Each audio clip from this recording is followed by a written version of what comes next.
right, I'm going to talk to you a little bit about some coins.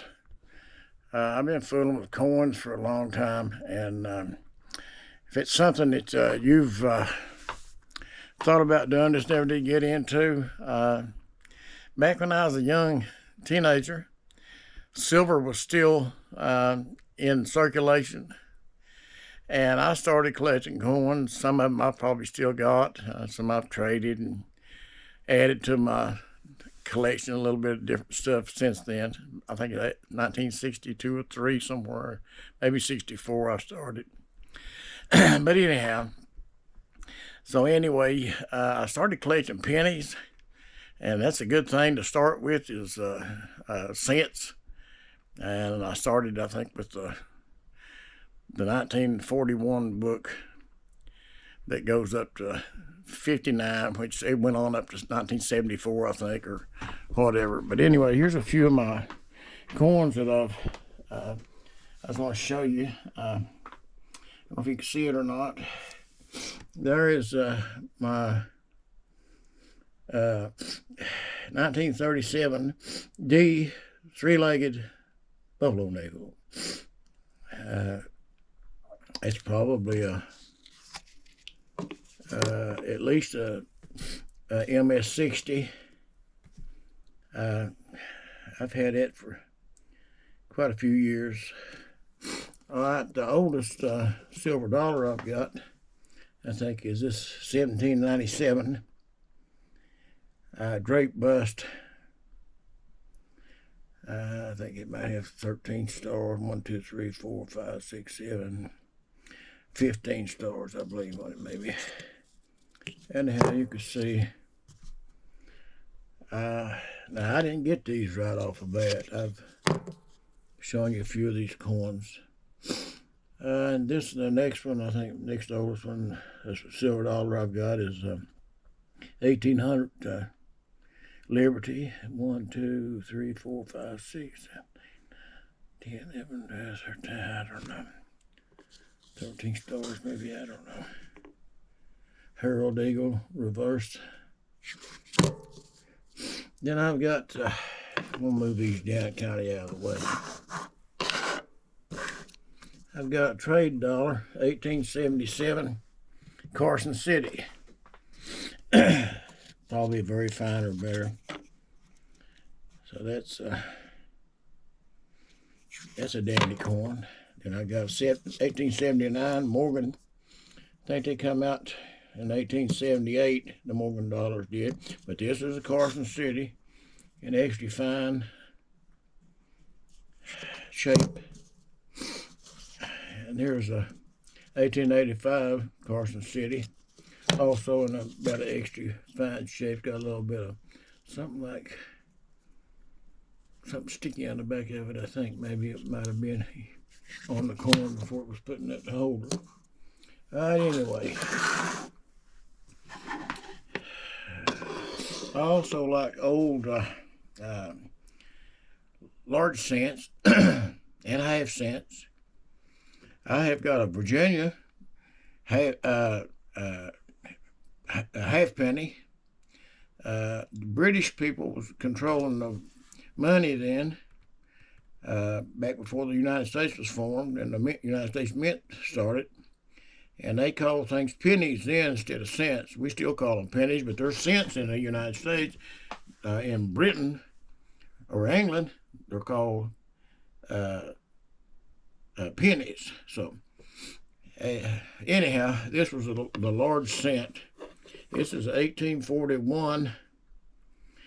It was graded by PCGS as extra fine details, and they said that they thought it had a cleaning. I can't see it, but and I thought it was a little bit slim on the extra fine grade. It looked like it was knocking on AU or better. The back's been cracked, the carrying case has.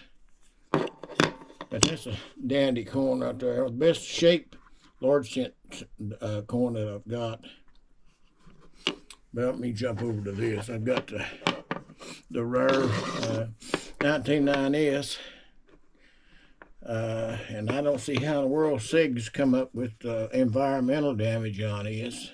I don't see a thing wrong with this 1990s Indian head. That's a rare coin.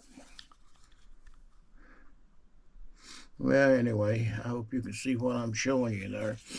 I don't see how in the world they come out with that, because I don't see nothing wrong with that coin. I don't see where it's been cleaned, nothing. Not got no marks on it. I don't see any places at all. But grading, you don't, when you buy a coin, don't never buy the grade, buy the coin. Here's one that the rare 1877 Indian head. It's in G4, PCGS graded. That's a nice coin right there. Well, all these is. But let me move these over kind of to the side and show you what I'm talking about. Now, I've got some original large cents. The grades are low graded. Most of them are.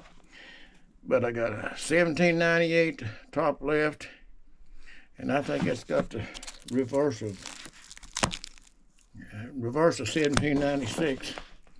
1798 large cent, 1800 large cent, normal date, 1801 very good shape large cent.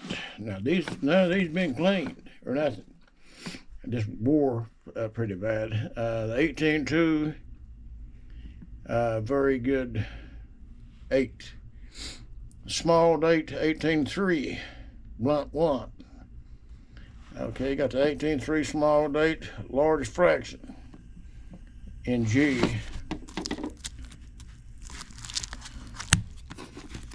You see the reverses. All right, and I got 18.5. I got a whole lot of these large cents. I've collected them for a lot of years. Okay, there's a overdate 18.7 over 6. There's 18.7 over 6, another overdate, lower, a little bit lower grade. Then 18.10 over 18.9, and another 18.10 normal date. Then it goes right on up. Some of it looks like he might have had an old cleaning, like at 1813 there. Yeah, hard to get year that was. 418,000 of those minutes. So anyhow. 1814 is hard to get too. 357,000 of them loaded. But you can see, I got quite a few of these coins like that. And the ones in the later dates, a lot better shape. They came out right before the Flying Eagle cents and the Indian heads. Now I've got all the Indian heads, but they're in a capital holder, one of them plastic holders, and I've got the two, the 1877 and the 19 and 9S certified that I showed you a few minutes ago.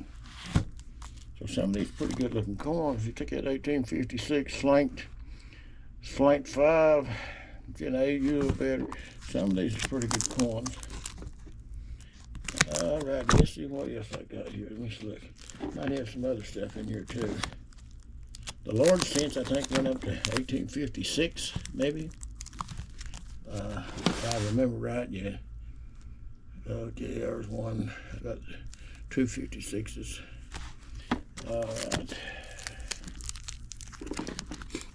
Let's see. We got several of them.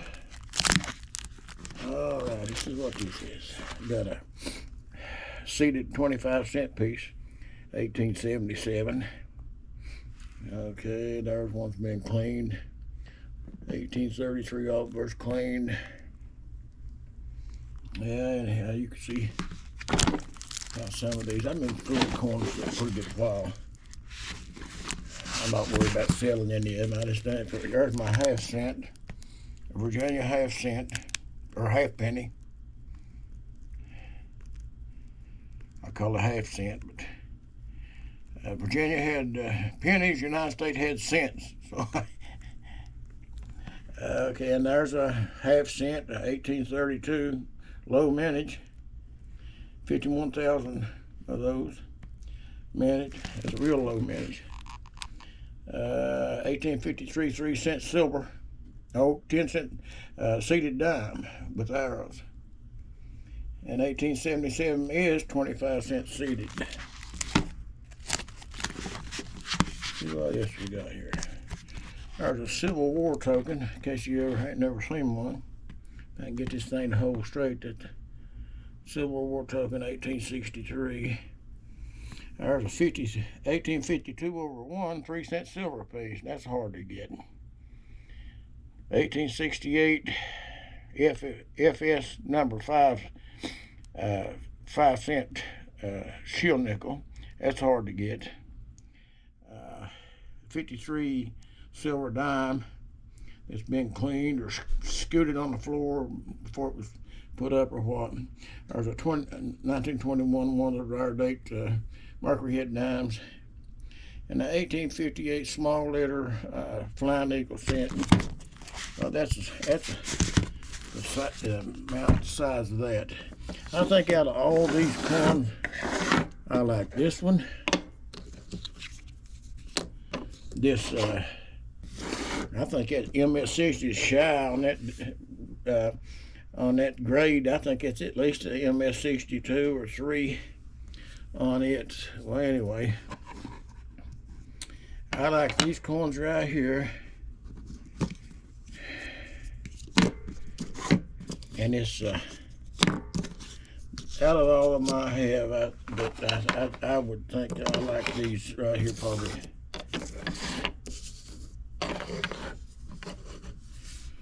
There's my favorites out of the coins that I have. And this one, that's a good one too. It's 1990. So anyhow, it's hard to make your mind up. But if you're in the coin collection, start out with pennies like I did, or cents. I'm bad about saying pennies. Everybody does. But pennies is the English form of I'm talking about British form of their currency. Cents is ours in the United States. So we made cents. They made pennies. So I'd rather make cents than I would have maybe. Anyhow, get you a red book. Okay, let me see. A red book is like this right here. United States coins. Tells you about what they're worth in the different grades. Tells you how to grade each one. You can get those spiral. That way you can lay them open, and you don't have to have something to hold them apart to read anything in there if you're looking at something. I'll show you what I mean. This comes in handy. This is 2020. It's about time for me to get another book, I guess. I usually get one about every year. Say if you was looking for the three-legged buffalo nickel, you come over to, you starts out the lower currency over toward the front of it. Okay, get into there's the nickels. All right. Get back to that's Jefferson nickels. Be before that. Right here would show, let's see, let me see where the three-legged buffalo nickel. Just in goods, $4.50 according to this book.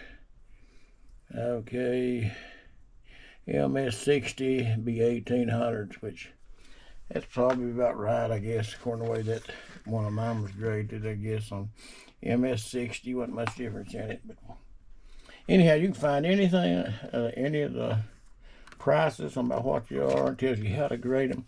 So my advice to you is get you one of these red books, and that's retail value. They make a blue book too that's wholesale value in case you're buying coins. If you're in business or something, you can get this book in blue the same way. It costs about the same money, and we'll tell you what the wholesale price is, what you could pay for it if you was in that type of business.